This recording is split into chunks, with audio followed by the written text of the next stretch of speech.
Hello everyone, welcome back to needle and craft. So ಇವತ್ತಿನ video ಬಂದು ತುಂಬ ದಿನದಿಂದ ರಿಕ್ವೆಸ್ಟ್ ಇದ್ದಂಥ ವಿಡಿಯೋ. ಲೈಕ್ ಸುಮಾರು ಜನ ಕಮೆಂಟ್ಸ್ ಮಾಡಿದರು, ಹಾಗೆ ಮೆಸೇಜಸ್ಸು ಬಂದಿತ್ತು. ಏನಂತ ಹೇಳಿದ್ರೆ, ನಾವು ಆರೆಳೆ ದಾರಕ್ಕೆ ಹೇಗೆ ಮುಂಚೆನೇ ಬೀಡ್ಸನ್ನು ಆ್ಯಡ್ ಮಾಡಿಟ್ಕೊಂಡು ವರ್ಕ್ ಮಾಡೋದು ಅಂತ. ಸೊ ಆ ರೀಸನ್ಗಾಗಿ ನಾನಿವತ್ತು ಈ ವಿಡಿಯೋನ ಮಾಡ್ತಾಯಿದ್ದೀನಿ. ಒಂದು ವೇಳೆ ನಿಮಗೆ ಈ ಮೆಥಡ್ಸ್ ಎಲ್ಲ ಗೊತ್ತಿದ್ದರೆ ಖಂಡಿತ ವಿಡಿಯೋನ ಸ್ಕಿಪ್ ಮಾಡಿ. ಬಟ್ ಈ ವಿಡಿಯೋನ ನಾನು ಪರ್ಟಿಕ್ಯುಲರ್ ಆಗಿ ಬಿಗಿನರ್ಸ್ಗೋಸ್ಕರ ಮಾಡ್ತಾ ಇರೋದು.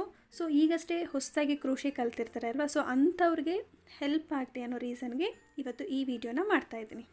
ಸೊ ಆರೆಳೆ ದಾರಕ್ಕೆ ಬೀಡ್ಸನ್ನು ಆ್ಯಡ್ ಮಾಡೋದು ತೋರಿಸ್ತೀನಿ. ನೀವು ಸೇಮ್ ಮೆಥಡ್ನ ಫಾಲೋ ಮಾಡಿಕೊಂಡು 5 ಎಳೆ ಅಥವಾ 8 ಎಳೆಗೂ ಕೂಡ ಇದೇ ಮೆಥಡಲ್ಲಿ ನೀವು ಬೀಡ್ಸನ್ನು ಆ್ಯಡ್ ಮಾಡ್ಬೋದು. ಫಸ್ಟ್ ನಾನು ಕ್ರೋಶೆ ಹುಕ್ಕಿಂದ ತೋರಿಸ್ತಾ ಇದ್ದೀನಿ. ನಾನು ಯೂಶ್ವಲಾಗಿ ನೀಡಲ್ ನಂಬರ್ 10ನಿಂದ ಡಿಸೈನ್ಸ್ನ ಹಾಕ್ತೀನಿ, ಹಾಗಾಗಿ ಸೇಮ್ ನೀಡಲ್ನ ತೊಗೊಂಡಿದ್ದೀನಿ.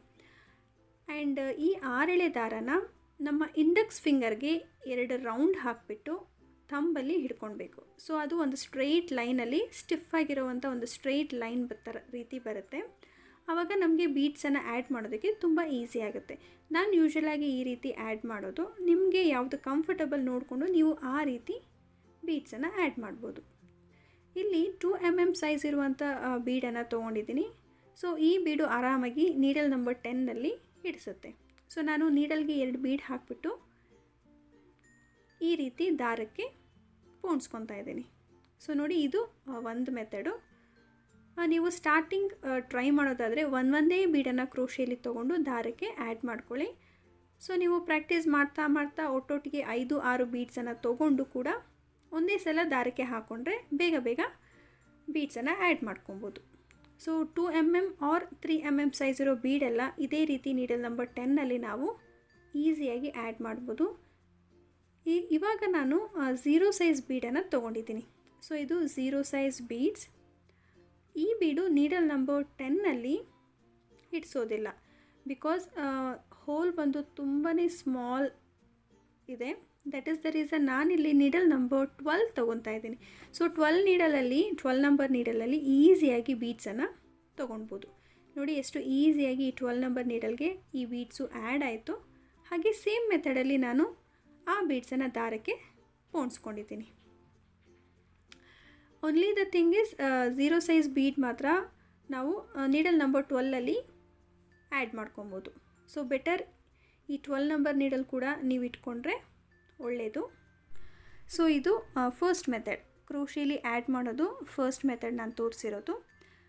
ಇನ್ನೂ ಒಂದು ಸಲ ನೀಡಲ್ ನಂಬರ್ಸ್ನ ಹೇಳಿಬಿಡ್ತೀನಿ, ಸೊ ನಿಮಗೆ ಏನೂ ಕನ್ಫ್ಯೂಷನ್ಸ್ ಇರೋದಿಲ್ಲ. ನೋಡಿ, ಇಲ್ಲಿ ನೀಡಲ್ ನಂಬರ್ 10 ಆ್ಯಂಡ್ 11 ಇದೆ ನನ್ನ ಕೈಯಲ್ಲಿ. ಸೊ 12 ನಂಬರ್ ನೀಡಲಲ್ಲಿ 0 ಸೈಜ್ ಬೀಡ್ಸನ್ನು ಆ್ಯಡ್ ಮಾಡಿದ್ರೆ 10 number ನೀಡಲಲ್ಲಿ 2 mm, 3 mm, 4 mm, 5 mm ಈ ರೀತಿ ಎಲ್ಲ ಸೈಜ್ ಬೀಡ್ಸ್ ಕೂಡ ಆ್ಯಡ್ ಮಾಡ್ಬೋದು. ಈವನ್ 11 ನಂಬರ್ ನೀಡಲಲ್ಲೂ ಅಷ್ಟೇ, ನೀವು ಯಾವ ಬೀಡ್ಸನ್ನು 10 ನಂಬರಲ್ಲಿ ಆ್ಯಡ್ ಮಾಡ್ತೀರಾ ಆ ಎಲ್ಲ ಬೀಡ್ಸು ಈವನ್ 11 ನಂಬರ್ ನೀಡಲಲ್ಲೂ ಕೂಡ ಆ್ಯಡ್ ಮಾಡ್ಕೊಬೋದು. ಸೊ ಇವಾಗ ಸ್ಮಾಲ್ ಬೀಡ್ಸ್ ಆ್ಯಡ್ ಮಾಡೋದು ಹೇಗೆ ಅಂತ ತೋರಿಸ್ಕೊಟ್ಟೆ ಅಲ್ವಾ. ಸೊ ಸೇಮ್ ಮೆಥಡಲ್ಲಿ ಇನ್ನು ಬೇರೆ ರೀತಿ ಬೀಡ್ಸನ್ನು ಆ್ಯಡ್ ಮಾಡೋದನ್ನು ಜಸ್ಟ್ ಕ್ವಿಕ್ಕಾಗಿ ತೋರಿಸ್ಕೊಟ್ಬಿಡ್ತೀನಿ. So big size round beads ಇರುತ್ತೆ, ಸಮ್ಟೈಮ್ಸ್ ಲಾಂಗ್ ಬೀಡ್ಸನ್ನು ಆ್ಯಡ್ ಮಾಡಬೇಕು, ಹಾಗೆ ಫ್ಲ್ಯಾಟ್ ಬೀಡ್ಸ್ ಬರುತ್ತೆ. ಸೊ ಈ ಎಲ್ಲ ಬೀಡ್ಸು ಕೂಡ ನಾವು ಈಸಿಯಾಗಿ ಕ್ರೋಶೆಯಲ್ಲಿ ಸೇಮ್ ಮೆಥಡಲ್ಲಿ ಆ್ಯಡ್ ಮಾಡ್ಬೋದು. ಬೀಡ್ ಸೈಜ್ ದೊಡ್ಡದಿದ್ದಷ್ಟು ಅದರ ಒಳಗಡೆ ಇರೋ ಹೋಲ್ ಕೂಡ ದೊಡ್ಡದಾಗಿರುತ್ತೆ. ಸೊ ಈಸಿಯಾಗಿ ನಾವು ಬೀಡ್ಸನ್ನು ಕ್ರೋಶೆಯಲ್ಲಿ ಪಿಕ್ ಮಾಡಿಬಿಟ್ಟು ದಾರಕ್ಕೆ ಆ್ಯಡ್ ಮಾಡ್ಕೊಬೋದು. ಸೊ ಒಂದೇ ಸಲ 3-4 ಬೀಡ್ಸ್ ಕೂಡ ತೊಗೊಂಡು ಅಟ್ ಎ ಟೈಮ್ ನಾವು ದಾರಕ್ಕೆ ಹಾಕೊಬೋದು. ಈಗ ಲಾಂಗ್ ಬೀಡನ್ನು ನಾನು ಆ್ಯಡ್ ಮಾಡ್ತಾಯಿದ್ದೀನಿ. ಸೊ ಈ ಲಾಂಗ್ ಬೀಡ್ಸ್ ಬಂದು ಒಂದು ಸಲಕ್ಕೆ ಒಂದೇ ಬೀಡ್ ತೊಗೊಂಡು ಆ್ಯಡ್ ಮಾಡೋಕ್ಕಾಗೋದು, ಬಿಕಾಸ್ 2 ಬೀಡನ್ನು ಆ್ಯಡ್ ಮಾಡಿದಾಗ ಕ್ರೋಶೆ ಹುಕ್ ಬಂದಲ್ಲಿ ಕವರ್ ಆಗೋಗುತ್ತೆ. ಸೊ ಹಾಗಾಗಿ 1 ಬೀಡನ್ನು ತೊಗೊಂಡು ದಾರಕ್ಕೆ ಪೋಣಿಸ್ಕೊತಾ ಇದ್ದೀನಿ. ನೆಕ್ಸ್ಟ್ ಬಂದು ಫ್ಲ್ಯಾಟ್ ಬೀಡ್ಸ್. ಇದರಲ್ಲೂ ಅಷ್ಟೇ ನಮಗೆ ಸುಮಾರು ಸೈಜಸ್ ಸಿಗುತ್ತೆ. ನಾನಿಲ್ಲಿ ತೊಗೊಂಡಿರೋವಂಥದ್ದು ಸಿ ಶೆಲ್ ಶೇಪ್ ಇರೋ ಬೀಡು. ಇದು ಸ್ವಲ್ಪ ವೈಡ್ ಆಗಿರೋದ್ರಿಂದ 2 ಬೀಡನ್ನು ಒಟ್ಟಿಗೆ ಕ್ರೋಶೆಯಲ್ಲಿ ತೊಗೊಂಡಾಗ ಕ್ರೋಶೆ ಹುಕ್ಕು ಕವರ್ ಆಗ್ತಾ ಇದೆ. ಸೊ ಈ ಥರ ಸ್ವಲ್ಪ ದೊಡ್ಡ ಸೈಜ್ ಬೀಡ್ಸನ್ನು ನೀವು ಯೂಸ್ ಮಾಡಬೇಕಾದ್ರೆ ಒಂದೇ ಬೀಡನ್ನು ಕ್ರೋಶೆಯಲ್ಲಿ ತೊಗೊಂಡು ದಾರಕ್ಕೆ ಪೋಣಿಸ್ಕೊಳ್ಬೇಕು. ಸೊ ಈ ರೀತಿ 0 ಸೈಜ್ ಬೀಡಿಂದ ಹಿಡಿದು ಫ್ಲಾಟ್ ಬೀಡ್ಸ್ವರೆಗೂ ಹೇಗೆ ನಾವು ದಾರಕ್ಕೆ ಪೋಣಿಸ್ಕೊಳೋದು ಅಂತ ತೋರಿಸ್ಕೊಟ್ಟಿದ್ದೀನಿ ಫ್ರೆಂಡ್ಸ್. ಜೊತೆಗೆ ಕ್ರೋಶೆ ನೀಡಲ್ ಬಗ್ಗೆನೂ ಸ್ವಲ್ಪ ಇನ್ಫಾರ್ಮೇಷನ್ ಕೊಟ್ಟಿದ್ದೀನಿ. ಐ ಮೀನ್ ಯಾವ ಸೈಜ್ ಬೀಡನ್ನು ನಾವು ದಾರಕ್ಕೆ ಪೋಣಿಸ್ಕೊಬೇಕಾದ್ರೆ ಯಾವ ಸೈಜ್ ಕ್ರೋಶೆ ಹುಕ್ಕನ್ನು ಯೂಸ್ ಮಾಡಿದ್ರೆ ತುಂಬ ಬೆಟರ್ ಅಂತ. ಇದು ಬಂದು ಫಸ್ಟ್ ಮೆಥಡ್ ಆಗಿದೆ. ಇವಾಗ ಸೆಕೆಂಡ್ ಮೆಥಡ್ ಹೇಗೆ ಅಂತ ನೋಡೋಣ. ಸೊ ನಾನಿಲ್ಲಿ ತೋರಿಸ್ತಾ ಇರೋದು ಗೇರ್ ವಯರ್. ಈ ವಯರ್ ಬಂದು ತಿನ್ನಾಗಿರುತ್ತೆ. ಜೊತೆಗೆ ಇದರ ಸ್ಪೆಷಾಲಿಟಿ ಏನಂತ ಹೇಳಿದ್ರೆ ತುಂಬಾ ಫ್ಲೆಕ್ಸಿಬಲ್ ಆಗಿದೆ. ನೀವು ಹೇಗೆ ಇದನ್ನು ರೊಟೇಟ್ ಮಾಡಿದ್ರು, ಯಾವ ರೀತಿ ಟ್ವಿಸ್ಟ್ ಕೊಟ್ಟರು ಇದು ಆ ಶೇಪ್ಗೆ ತೊಗೊಳುತ್ತೆ. ಸಖತ್ ಫ್ಲೆಕ್ಸಿಬಲ್ ಆಗಿರುವಂಥ ವಯರ್. ಹಾಗಾಗಿ ನಮಗೆ ಬೀಡ್ಸ್ ಆ್ಯಡ್ ಮಾಡೋದಕ್ಕೆ ತುಂಬಾ ಈ ವಯರಿಂದ ಅಡ್ವಾಂಟೇಜ್ ಇದೆ. ಸೊ ಹೇಗೆ ಅಂತ ನಾನು ಇಲ್ಲಿ ತೋರಿಸ್ತೀನಿ.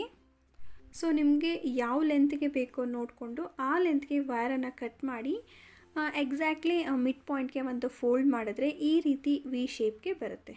ಸೊ ಈ ವಿ ಶೇಪಲ್ಲಿ ಇರುವಂಥ ಸ್ಮಾಲ್ ವಯರಿಂದ ಬೀಡ್ಸನ್ನು ಆ್ಯಡ್ ಮಾಡ್ಬೋದು. ಹೇಗೆ ಅಂತ ಇವಾಗ ನೋಡೋಣ. ಸೊ ನಾನಿಲ್ಲಿ ವಿಡಿಯೋಲಿ ಹೇಗೆ ತೋರಿಸ್ತಾ ಇದ್ದೀನಿ ಅದೇ ಥರ ಈ 6 ಸ್ಟ್ರ್ಯಾಂಡ್ಸ್ ಆಫ್ ಥ್ರೆಡನ್ನು ಆ ವಯರಿನ ಮಿಡ್ ಪಾಯಿಂಟ್ ಏನಿದೆ ಅಲ್ವ ಅಲ್ಲಿಗೆ ಈ ರೀತಿ ದಾರನ ಹಾಕ್ಕೊಳ್ಬೇಕು. ಸೊ ಫಸ್ಟ್ ಬಂದು ಬಿಗ್ಗರ್ ಸೈಜ್ ಬೀಡ್ಸನ್ನು ಯಾವ ರೀತಿ ಆ್ಯಡ್ ಮಾಡೋದು ಅಂತ ತೋರಿಸ್ತಾ ಇದ್ದೀನಿ. ಬೀಡ್ ಸೈಜು ದೊಡ್ಡದಾಗಿದ್ದಾಗ ಆಬ್ವಿಯಸ್ಲಿ ಹೋಲ್ ಕೂಡ ದೊಡ್ಡದಾಗಿರುತ್ತೆ. ಸೊ ನಥಿಂಗ್ ಇಶ್ಯೂ, ನಾವು ಫಾಸ್ಟಾಗಿ ಈ ರೀತಿ ಬೀಡ್ಸನ್ನು ಆ ಗೇರ್ ವೈರ್ ಸಹಾಯದಿಂದ ಆರಳೆ ದಾರಕ್ಕೆ ಆ್ಯಡ್ ಮಾಡ್ಕೊಬೋದು. ಸೊ ಇದೇ ಮೆಥಡಲ್ಲೂ ಲಾಂಗ್ ಬೀಡ್ ಕೂಡ ಆ್ಯಡ್ ಮಾಡೋದು. ಸೊ ಲಾಂಗ್ ಬೀಡಲ್ಲೂ ಅಷ್ಟೇ ಕೆಲವೊಂದು ಬೀಡ್ಸ್ಗೆ ಹೋಲು ದೊಡ್ಡದಾಗಿರುತ್ತೆ. ಸೊ ಅವಾಗ ಏನು ಮಾಡ್ಬೋದು, ಹೀಗೆ ಫಾಸ್ಟಾಗಿ ಆ್ಯಡ್ ಮಾಡ್ಬೋದು. ನೆಕ್ಸ್ಟ್ ನಾನು 2 mm ಸೈಜ್ ಇರೋ ಬೀಡನ್ನು ತೋರಿಸ್ತಾ ಇದ್ದೀನಿ. ನೀವು ನೋಡ್ಬೋದು ಈ ಸೈಜ್ ಬೀಡ್ ಕೂಡ ಅಷ್ಟೇ ಎಷ್ಟು ಈಸಿಯಾಗಿ ನಾವು ಆ ವೈರ್ ಒಳಗೆ ಇನ್ಸರ್ಟ್ ಮಾಡ್ಬೋದು ಅಂತ. ಬಿಗ್ ಸೈಜ್ ಬೀಡ್ಗೆ ಕಂಪೇರ್ ಮಾಡಿದ್ರೆ ಈ ಬೀಡಿನ ಹೋಲ್ ಸೈಜು ಚಿಕ್ಕದಾಗಿದೆ. ಸಿನ್ಸ್ ಚಿಕ್ಕದಾಗಿದ್ರೂ ತುಂಬಾ ಈಸಿ ಆ್ಯಂಡ್ ಕ್ವಿಕ್ಕಾಗಿ ನಾವು ಇನ್ಸರ್ಟ್ ಮಾಡ್ಕೊಬೋದು. ಸೊ ನೋಡಿ ಈ ರೀತಿ ಇನ್ಸರ್ಟ್ ಮಾಡ್ಕೊಂಡಿದ್ದೀನಿ. ಆ್ಯಂಡ್ ಇವಾಗ ನಾನು ತೋರಿಸ್ತಾ ಇರೋದು 0 ಸೈಜ್ ಬೀಡ್.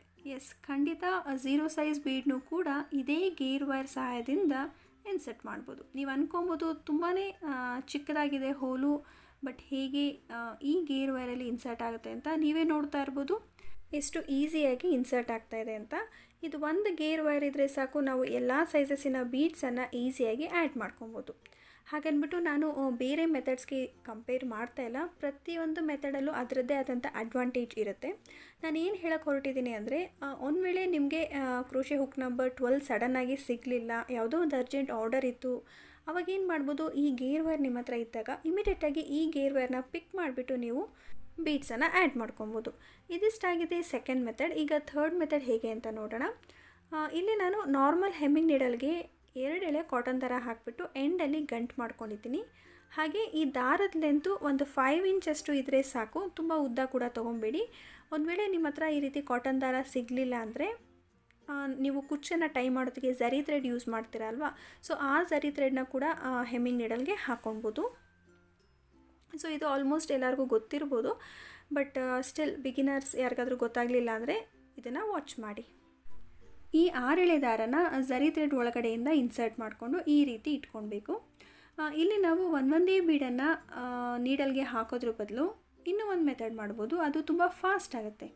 ಹೇಗೆ ಅಂತ ಹೇಳಿದ್ರೆ, ನಾವು ಕೈಯಲ್ಲಿ ಬೀಡ್ಸನ್ನು ಟಚ್ಚೇ ಮಾಡೋದು ಬೇಡ, ಡೈರೆಕ್ಟಾಗಿ ನೀಡಲಿಂದನೇ ಹೀಗೆ ಬೀಡ್ಸನ್ನು ಪಿಕ್ ಮಾಡಿಕೊಂಡ್ರೆ ಸಖತ್ ಫಾಸ್ಟಾಗಿ ಕೆಲಸ ಮುಗ್ದೋಗುತ್ತೆ. ನೋಡಿ, ಈ ರೀತಿ ಫಾಸ್ಟಾಗಿ ನಾವು ಡೈರೆಕ್ಟಾಗಿ ನೀಡಲಿಂದನೇ ಬೀಡ್ಸನ್ನು ತೊಗೊಳ್ಬೋದು. ಸೊ ಇದು ಒಂದು ಅಡ್ವಾಂಟೇಜ್ ಈ ಮೆಥಡಲ್ಲಿ. ನಾನು ಅದಕ್ಕೆ ಹಿಡಿದು ಪ್ರತಿಯೊಂದು ಮೆಥಡಲ್ಲೂ ಅದರದ್ದೇ ಆದಂಥ ಅಡ್ವಾಂಟೇಜ್ ಇರುತ್ತೆ ಅಂತ. ನೆಕ್ಸ್ಟ್ ಬಂದು 0 ಸೈಜ್ ಬೀಡನ್ನು ಆ್ಯಡ್ ಮಾಡಿ ತೋರಿಸ್ತಾ ಇದ್ದೀನಿ. ನೀವು 0 ಸೈಜ್ ಬೀಡ್ಸನ್ನು ಆ್ಯಡ್ ಮಾಡಬೇಕಾದ್ರೆ ನೀಡಲ್ ಸೈಜನ್ನು ಚೆಕ್ ಮಾಡ್ಕೊಬೇಕು. ತುಂಬ ಥಿನ್ನಾಗಿರೋ ನೀಡಲನ್ನು ತೊಗೊಳ್ಬೇಕಾಗತ್ತೆ. ಹಾಗೆ ನೀಡಲಲ್ಲಿ ಏನು ಹೋಲ್ ಇರುತ್ತೆ ಆ ಪಾರ್ಟು ನ್ಯಾರೋ ಇರಬೇಕು. ಆ ರೀತಿ ನೀಡಲನ್ನು ನೀವು ಚೂಸ್ ಮಾಡಿಕೊಂಡು ಅದಕ್ಕೆ ಕಾಟನ್ ಥ್ರೆಡ್ ಆರ್ ಝರಿ ಥ್ರೆಡ್ನ ಹಾಕಿಬಿಟ್ಟು ಯೂಸ್ ಮಾಡ್ಕೊಬೋದು. ಸೊ ಇದೇ ಮೆಥಡನ್ನ ಫಾಲೋ ಮಾಡಿಕೊಂಡು ಇನ್ನು ಬೇರೆ ರೀತಿ ಬೀಡ್ಸ್ ಇರುತ್ತೆ ಅಲ್ವಾ, ಅಂದರೆ ಲಾಂಗ್ ಬೀಡು, ರೌಂಡ್ ಬೀಡು ಅಥವಾ ಫ್ಲ್ಯಾಟ್ ಬೀಡ್ಸು, ಈ ಎಲ್ಲ ಬೀಡ್ಸನ್ನು ಕೂಡ ನಾವು ಇದೇ ಥರ ಆ್ಯಡ್ ಮಾಡ್ಕೊಬೋದು. ಒಂದೇ ಬೀಡನ್ನು ಬೇಕಾದರೆ ಕೈಯಲ್ಲಿ ಪಿಕ್ ಮಾಡಿಬಿಟ್ಟು ನೀಡಲ್ಗೆ ಹಾಕ್ಬೋದು, ಅಥವಾ ಡೈರೆಕ್ಟಾಗಿ ನೀಡಲಿಂದನೇ ಬೀಡನ್ನು ಕೂಡ ತೊಗೊಂಡು ಇನ್ಸರ್ಟ್ ಮಾಡ್ಕೊಬೋದು. ಸೊ ಇದಿಷ್ಟಾಗಿದೆ ಥರ್ಡ್ ಮೆಥಡ್. ಈಗ ನೆಕ್ಸ್ಟ್ ಮೆಥಡ್ ಹೇಗೆ ಅಂತ ನೋಡೋಣ. ಸೊ ಇದು ಬಂದು ಮ್ಯಾಟ್ ಫಿನಿಶಿಂಗ್ ಬೀಡ್ಸ್ ಬಂಚಸಲ್ಲಿ ನಮಗೆ ಸಿಗುತ್ತೆ. ಇದು ಕೂಡ ಅಷ್ಟೇ ಸ್ಮಾಲ್ ಸೈಜ್ ಇದೆ, ಅಂದರೆ 0 ಸೈಜ್ ಬೀಡನ್ನು ಇಲ್ಲಿ ನಾನು ತೊಗೊಂಡಿರೋದು. ಸೊ ಈ ಬೀಡನ್ನು ಸಿಲ್ಕ್ ದಾರಾಗೆ ಹೇಗೆ ಆ್ಯಡ್ ಮಾಡೋದು ಅಂತ ತೋರಿಸ್ತೀನಿ. 1 ಎಳೆ ಅಥವಾ 2 ಎಳೆ ಸಿಲ್ಕ್ ದಾರಾಗೆ ಈಸಿಯಾಗಿ ಯಾವ ರೀತಿ ಆ್ಯಡ್ ಮಾಡೋದು ಅಂತ ಇವತ್ತು ತೋರಿಸ್ಕೊಡ್ತೀನಿ. ಸೊ ಒಂದೆಳೆನಾ ಅಂತ ನೀವು ಅನ್ಕೊಬೋದು. ಎಸ್, ನೀವು ನೋಡಿರ್ಬೋದು ಸಖತ್ ಟ್ರೆಂಡಿಂಗಲ್ಲಿರುವಂಥ ಲಾಲಿಪಾಪ್ ಡಿಸೈನ್. ಸೊ ಬಿಗಿನರ್ಸ್ ಯಾರಾದರೂ ಈ ಡಿಸೈನ ವರ್ಕ್ ಮಾಡೋದಿದ್ರೆ ನಾನು ಇವಾಗ ಏನು ಮೆಥಡ್ ತೋರಿಸ್ಕೊಡ್ತೀನಿ ಆ ಮೆಥಡನ್ನ ನೀವು ಫಾಲೋ ಮಾಡಿಕೊಂಡು ಕ್ವಿಕ್ಕಾಗಿ ಡಿಸೈನ ಮುಗಿಸ್ಬೋದು. ಇದರಲ್ಲೂ ಅಷ್ಟೇ ನಮಗೆ ಸುಮಾರು ಸೈಜಸ್ ಸಿಗುತ್ತೆ. ಬರೀ 0 ಸೈಜ್ ಬೀಡ್ ಅಂತಲೇ ಅಲ್ಲ, ಕೆಲವರು 2 mm size 3 mm size bead ಕೂಡ ಆ್ಯಡ್ ಮಾಡ್ತಾರೆ. ಹಾಗೆ ಬಂಚಲ್ಲಿ ಬರುವಂಥ ಬೀಡ್ಸನ್ನೇ ಆ್ಯಡ್ ಮಾಡಬೇಕು ಅಂತ ಏನಿಲ್ಲ. ಈ ಪರ್ಟಿಕ್ಯುಲರ್ ಡಿಸೈನ್ಗೆ ನಿಮಗೆ ಯಾವ ರೀತಿ ಬೀಡ್ಸ್ ಇಷ್ಟ ಆಗುತ್ತೋ ರೌಂಡ್ ಬೀಡ್ಸಲ್ಲಿ ಅದನ್ನು ತೊಗೊಂಡು ನೀವು ಡಿಸೈನ ವರ್ಕ್ ಮಾಡ್ಬೋದು.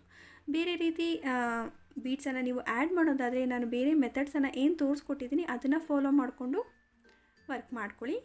ಬಟ್ ಈ ರೀತಿ ಬಂಚ್ ಬೀಡ್ಸನ್ನು ಯೂಸ್ ಮಾಡೋದಾದರೆ ಈ ಮೆಥಡಲ್ಲಿ ವರ್ಕ್ ಮಾಡಿ. ಫಸ್ಟು ಒಂದು ಸ್ಟ್ರ್ಯಾಂಡಲ್ಲಿ ಏನು ಬೀಡ್ಸ್ ಇದೆ ಅದನ್ನು ಆ್ಯಡ್ ಮಾಡ್ಕೊತೀನಿ. ಹಾಗಾಗಿ ಅದರದ್ದು ದಾರ ಮಾತ್ರ ಟ್ರಿಮ್ ಮಾಡ್ಕೊತಾ ಇದ್ದೀನಿ. ಸೊ ಇಲ್ಲಿ ಟ್ರಿಮ್ ಮಾಡಿದ್ಮೇಲೆ ಇನ್ನು ಸ್ವಲ್ಪ ದಾರ ಏನಿದೆ ಅಲ್ವಾ ಆ ದಾರನ ಈ ಸಿಲ್ಕ್ ಥ್ರೆಡ್ಗೆ ನಾಟ್ ಮಾಡ್ಕೊತೀನಿ. ಒಂದು ವೇಳೆ ನಿಮಗಲ್ಲಿ ನಾಟ್ ಮಾಡೋದಕ್ಕೆ ಸ್ಪೇಸ್ ಸಾಲಿಲ್ಲ ಅಂದರೆ ಒಂದು 5 ರಿಂದ 10 ಬೀಡನ್ನು ರಿಮೂವ್ ಮಾಡಿಕೊಂಡ್ರೆ ನಮಗಲ್ಲಿ ದಾರ ಸಿಗುತ್ತೆ. ಈಗ ಈಸಿಯಾಗಿ 2 ಅಥವಾ 3 ಗಂಟನ್ನು ಹಾಕ್ಕೊಳ್ಬೋದು. ಸೊ ಗಂಟು ಹಾಕಬೇಕಾದ್ರೆ ಆದಷ್ಟು ಟೈಟಾಗಿ ಹಾಕ್ಕೊಳ್ಳಿ. 3 ಅಥವಾ 4 ಹಾಕ್ಕೊಳ್ಳಿ, ಏನೂ ತೊಂದರೆ ಇಲ್ಲ. ನಾಟ್ ಮಾಡಿದ್ಮೇಲೆ ನಾವು ಈ ಕಡೆ ಏನು ಬೀಡ್ಸ್ ಇದೆ ಅಲ್ವಾ ಅದನ್ನು ಸ್ಲೋಲಿ ಸ್ಲೈಡ್ ಮಾಡ್ಕೊಬೇಕು. ಸೊ ಹೀಗೆ ಪುಷ್ ಮಾಡಿಕೊಂಡ್ರೆ ಸಾಕು, ಈಸಿಯಾಗಿ ಆ ಸಿಲ್ಕ್ ಥ್ರೆಡ್ಗೆ ಬೀಡ್ಸ್ ಎಲ್ಲ ಆ್ಯಡ್ ಆಗುತ್ತೆ. ನೋಡಿ ಎಷ್ಟು ಈಸಿಯಾಗಿ ನಾವು ಕ್ವಿಕ್ಕಾಗಿ ಬೀಡ್ಸನ್ನು ಆ್ಯಡ್ ಮಾಡ್ಕೊಬೋದು. ಬಟ್ ನಾಟ್ ಮಾತ್ರ ಟೈಟಾಗಿ ಹಾಕಿರಬೇಕು. ಒಂದು ವೇಳೆ ನಾಟ್ ಏನಾದರೂ ಬಿಚ್ಕೊಂಡ್ರೆ ಬೀಡ್ಸ್ ಎಲ್ಲ ರಿಮೂವ್ ಆಗೋಗುತ್ತೆ. ಸೊ ಸೇಮ್ ಮೆಥಡನ್ನ ಫಾಲೋ ಮಾಡಿಕೊಂಡು ಈ 0 ಸೈಜ್ ಬೀಡನ್ನು 2 ಎಳೆ ಸಿಲ್ಕ್ ದಾರಗೂ ಆ್ಯಡ್ ಮಾಡ್ಕೊಬೋದು. 3 ಎಳೆ ಮತ್ತು 4 ಎಳೆಗೆ ಸ್ವಲ್ಪ ಕಷ್ಟ ಆಗ್ಬೋದು, ಯಾಕೆ ಅಂದರೆ ಬೀಡ್ ಒಳಗಡೆ ಇರುವಂಥ ಹೋಲು ತುಂಬ ಚಿಕ್ಕದಾಗಿದೆ. ಬಿಗ ಸೈಜ್ ಬೀಡ್ ತೊಗೊಂಡಾಗ ಅದರ ಒಳಗಡೆ ಇರುವಂಥ ಹೋಲು ದೊಡ್ಡದಾಗಿದ್ದಾಗ ನೀವೇನು ಮಾಡ್ಬೋದು, ಇದೇ ಮೆಥಡಲ್ಲಿ ಫಾಲೋ ಮಾಡಿಕೊಂಡು 6 ಎಳೆ ಸಿಲ್ಕ್ ದಾರಗೂ ಬೀಡ್ಸನ್ನು ಆ್ಯಡ್ ಮಾಡ್ಕೊಬೋದು. ಸೊ ಬೀಡ್ಸನ್ನು ನಾವು ಸಿಲ್ಕ್ ದಾರಗೆ ಆ್ಯಡ್ ಮಾಡೋದಕ್ಕೆ ಮುಂಚೆ ಇದಿಷ್ಟು ಸಿಲ್ಕ್ ಥ್ರೆಡ್ಡು ಆ ಬೀಡ್ ಒಳಗೆ ಇನ್ಸರ್ಟ್ ಆಗುತ್ತಾ ಅಂತ ನೀವು ಮೊದಲೇ ಚೆಕ್ ಮಾಡಿಬಿಟ್ಟು ಬೀಡ್ಸನ್ನು ಆ್ಯಡ್ ಮಾಡಿಕೊಂಡ್ರೆ ತುಂಬಾ ಬೆಟರ್ ಆಗಿರುತ್ತೆ. ಸೊ ಇದಿಷ್ಟಾಗಿದೆ ಈ ಮೆಥಡು. ನೆಕ್ಸ್ಟ್ ನಾನೇನು ಮಾಡ್ತಾಯಿದ್ದೀನಿ, ನಾರ್ಮಲ್ ಹೆಮ್ಮಿಂಗ್ ನೀಡಲ್ಗೆ ಕಾಟನ್ ದಾರ ಹಾಕ್ಕೊಂಡಿದ್ದೀನಿ. ಸೊ ಈ ಹೆಮ್ಮಿಂಗ್ ನೀಡಲಿಂದ ಬೀಡ್ಸನ್ನು ಆ್ಯಡ್ ಮಾಡೋದನ್ನು ತೋರಿಸ್ತೀನಿ. ಇದೇ ಬಂಚಲ್ಲಿ ಬರುವಂಥ ಬೀಡ್ಸನ್ನು ಈ ಮೆಥಡಲ್ಲೂ ಕೂಡ ನಾವು ಆ್ಯಡ್ ಮಾಡ್ಕೊಬೋದು. 1 ಎಳೆ ಅಥವಾ 2 ಎಳೆ ದಾರಕ್ಕೆ, ಬೇಕಾದರೆ 6 ಎಳೆ ದಾರಕ್ಕೂ ಕೂಡ ನೀವು ಈ ಮೆಥಡನ್ನ ಫಾಲೋ ಮಾಡ್ಕೊಳ್ಳಿ. ಫಸ್ಟು ನಾನು ಆ ಕಾಟನ್ ಥ್ರೆಡ್ ಒಳಗೆ ಈ ಸಿಲ್ಕ್ ಥ್ರೆಡನ್ನು ಹಾಕ್ಕೊಂಡಿದ್ದೀನಿ. ಹಾಕ್ಕೊಂಡಿದ್ದಾದಮೇಲೆ ಈ ಸೂಜಿ ಒಳಗಡೆಯಿಂದ ಬೀಡನ್ನು ತೊಗೊತಾ ಇದ್ದೀನಿ. ಸೊ 5, 6 ಈ ರೀತಿ ಎಷ್ಟು ಬೀಡ್ ಆಗುತ್ತೋ ಅಷ್ಟು ಬೀಡು ಒಂದು ಸಲಕ್ಕೆ ತೊಗೊಂಡು ಸೂಜಿ ಒಳಗಡೆಯಿಂದ ಕಾಟನ್ ದಾರಕ್ಕೆ ತೊಗೊತೀವಿ. ಕಾಟನ್ ದಾರದಿಂದ ಬೀಡ್ಸನ್ನು ಪುಲ್ ಮಾಡಿಕೊಂಡು ಈ ಸಿಲ್ಕ್ ದಾರಗೆ ಹಾಕೊಬೋದು. ಸೊ ಇದು ಕೂಡ ಒಂದು ಮೆಥಡ್. ಸೊ ಆಲ್ರೆಡಿ ದಾರದಲ್ಲಿ ಬೀಡ್ಸ್ ಇದ್ದಾಗ ಈ ರೀತಿ ಸೂಜಿಯಿಂದ ಬೇಕಾದರೂ ನೀವು ಅದನ್ನು ಪೋಣಿಸ್ಕೊಬೋದು, ಅಥವಾ ನಾನು ಪ್ರೀವಿಯಸ್ ಮೆಥಡ್ ಏನು ತೋರಿಸ್ಕೊಟ್ಟೆ ಅಲ್ವಾ ಅದನ್ನು ಬೇಕಾದರೂ ನೀವು ಫಾಲೋ ಮಾಡ್ಕೊಬೋದು. ಸೊ ಈ 2 ಮೆಥಡಲ್ಲಿ ನಿಮಗೆ ಯಾವುದು ಈಸಿ ಆ್ಯಂಡ್ ಕಂಫರ್ಟಬಲ್ ಅನಿಸುತ್ತೋ ಅದನ್ನು ನೀವು ಟ್ರೈ ಮಾಡ್ಬೋದು.